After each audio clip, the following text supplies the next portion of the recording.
দেখেন জৈব বিকারক আপনার দুই ধরনের হয়।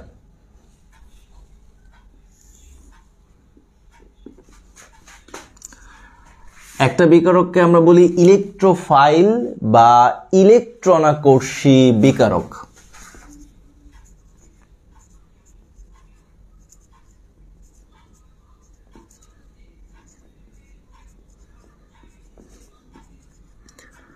ইলেকট্রোফাইল বা যদি আমরা বাংলায় বলি সেটা হচ্ছে ইলেকট্রনাকর্ষী বিকারক। তাহলে দেখেন একটা হচ্ছে ইলেকট্রোফাইল বা ইলেকট্রনাকর্ষী বিকারক, আর আরেকটা হচ্ছে নিউক্লিওফাইল।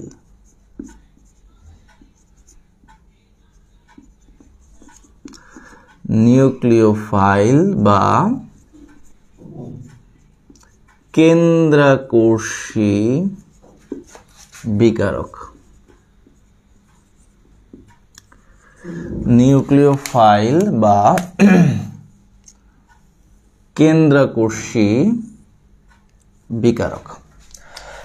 তাহলে খেয়াল করে দেখেন আমরা দুই ধরনের জৈব বিকারক আমাদের সামনে বিভিন্ন মেকানিজম পড়তে গিয়ে দেখব। একটা হচ্ছে ইলেকট্রোফাইল, বাংলায় আমরা বলি ইলেকট্রনাকর্ষী বিকারক, আর একটা হচ্ছে নিউক্লিওফাইল বা কেন্দ্রাকর্ষী বিকারক।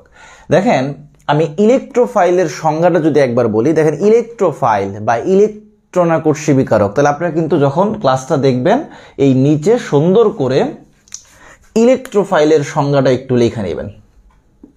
আমরা ধরেন এখানে ভার্সেস দিলাম, এখানে আপনারা ইলেকট্রোফাইলের সংজ্ঞাটা অবশ্যই প্রথম পয়েন্টেই ইলেকট্রোফাইলের সংজ্ঞাটা লিখবেন এবং প্রথম পয়েন্টে নিউক্লিওফাইলের সংজ্ঞাটা লিখবেন। দেখেন ইলেকট্রোফাইল অর্থাৎ যারা ইলেকট্রনের প্রতি আকর্ষণ অনুভব করে।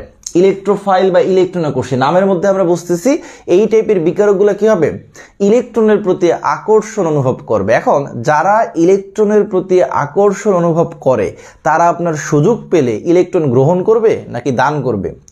অবশ্যই আপনার গ্রহণ করবে। তাহলে দেখেন ইলেকট্রোফাইল বা ইলেকট্রনাকর্ষী বিকারক এটার সংজ্ঞা যদি আমরা বলি, আমি বলি একটু আপনারা পজ করে করে সংজ্ঞাটা একটু খাতায় লেখা ফেলেন। যে সকল বিকারক ইলেকট্রনের প্রতি আকর্ষণ অনুভব করে এবং বিক্রিয়াকালে ইলেকট্রন গ্রহণ করে তাদেরকে ইলেকট্রোফাইল বা ইলেকট্রনাকর্ষী বিকারক বলে। যে সকল বিকারক ইলেকট্রনের প্রতি আকর্ষণ অনুভব করে এবং বিক্রিয়াকালে ইলেকট্রন গ্রহণ করে তাদেরকে ইলেকট্রোফাইল বা ইলেকট্রনাকর্ষী বিকারক বলে। তাহলে নিউক্লিওফাইলের সংজ্ঞার ক্ষেত্রে ইলেকট্রনের জায়গায় হবে নিউক্লিয়াস বা কেন্দ্র। তাহলে নিউক্লিওফাইলের সংজ্ঞা কি?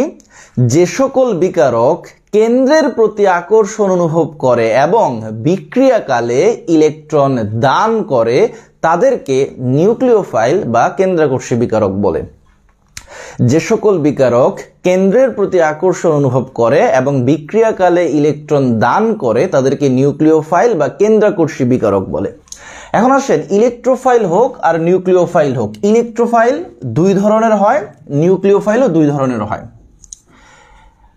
একটা হচ্ছে আপনার ধনাত্মক ইলেকট্রোফাইল, একটা হচ্ছে ধনাত্মক ইলেকট্রোফাইল।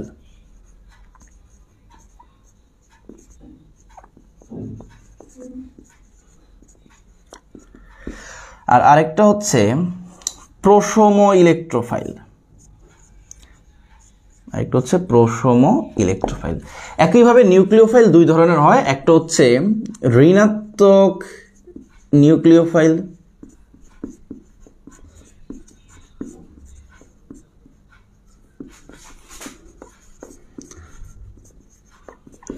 আর আরেকটা হচ্ছে প্রশম বা নিরপেক্ষ নিউক্লিওফাইল।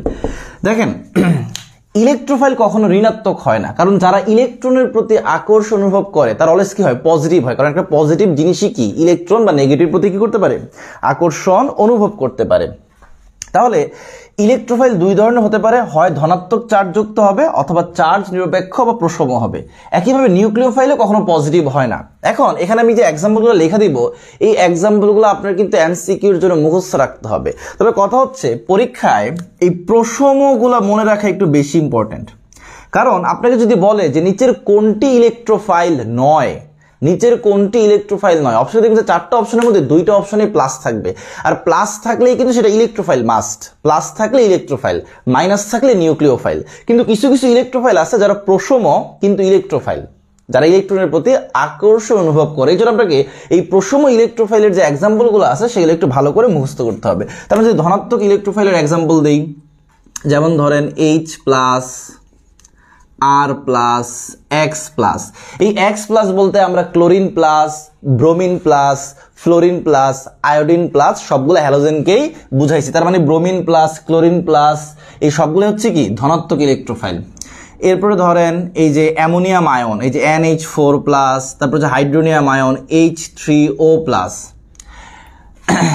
তারপর হচ্ছে আপনার এই যে NO2+, NO+।